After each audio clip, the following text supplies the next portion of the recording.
যে আমরা আজকে এটার এক ধরনের সূচনা করছি। এই উৎসবে যে আমরা পরিকল্পনা করেছি লোপামুদ্রা মিত্র, তার সংস্থা লোপামুদ্রা প্রোডাকশন এবং দোহার মিলে। আজকে আমরা খুব কৃতজ্ঞ মাননীয় শ্রী অরুণ ভাদুরী, শ্রী গৌতম ঘোষ, শ্রীকান্ত আচার্য, জয় সরকার, এরা আমাদের মধ্যে আছেন। হরেকৃষ্ণ সরকার আছেন, কোচবিহার থেকে সঙ্গীতা রায় আছেন এবং পার্বতী বাউল তিনিও আসছেন। আমরা আসলে অনেকদিন ধরেই আমরা তো গান বাজনা করি, আমরাও করি, লোপাও করেন। আমরা এটা ভাবছিলাম যে একটা এমন কিছু করা যেখানে আমাদের শেকড়টাকে আমরা পুনঃসন্ধান করতে পারি, পুনঃসংজ্ঞায়িত করতে পারি। আসলে সঙ্গীতের বিশ্বায়ন কিন্তু সেদিনই হয়েছিল যেদিন জর্জ হ্যারিসন রবিশঙ্করের পাশে বসে সে তার হাতে তুলেছিলেন। আসলে সঙ্গীতের বিশ্বায়ন কিন্তু সেদিনই হয় যেদিন এই পার্বতী বসে আছেন অসংখ্য অন্যান্য ভাষাগোষ্ঠীর মানুষের সামনে আমাদের সংস্কৃতির কথা বলতে পারে। প্রথম দিন কীর্তন, সরস্বতী দেবী কীর্তন গাইবেন। তারপরে আমরা যেটা সৌত্রীয় নৃত্য, যেটি আসামের এখন ক্লাসিক্যাল ডান্স হিসেবে ঠিক ভাবা হয়, ঠিক করা হয়েছে, এবং সেই সৌত্রীয় নৃত্য যেটা এই নাচ হতো, এবং এটাকে কখনোই মানে মঠের বাইরে নাচার কথা ভাবা হয়নি।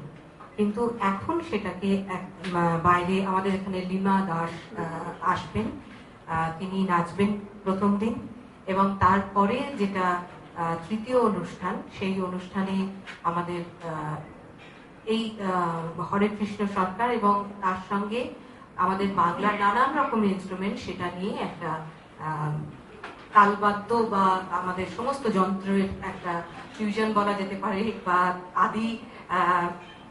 আদি বাজনা সেটাও বলা যেতে পারে, সেটা আমরা ধরার চেষ্টা করব।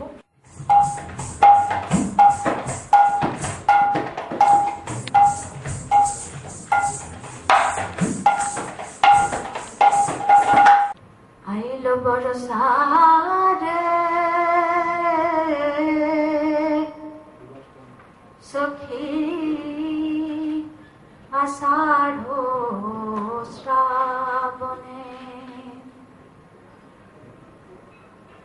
একা ঘরে রইতে নারী, একা ঘরে রইতে নারী, বধুয়া বিহনে বলো বাঁচিব মনে, বলো বাঁচিব কেমনে। ঝড় ঝড় ঝড়ে বাড়ি রে সখী,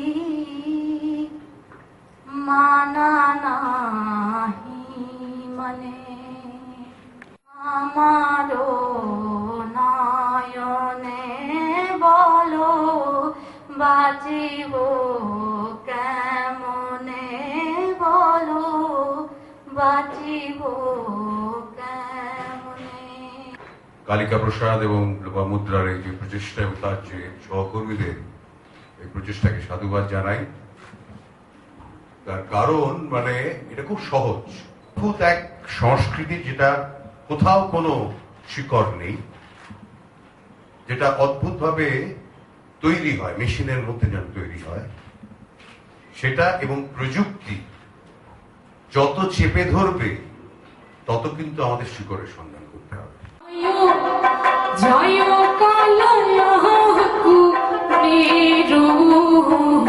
ছলে ওসব কালিয়া রে, কালো জয় জয় কালয়া কুলের ছলে। এই সমাজ ফলককে আরো অনেক বড় আকারে নিয়ে আসার জন্য নিশ্চয়ই সাহায্যের হাত বাড়াবে।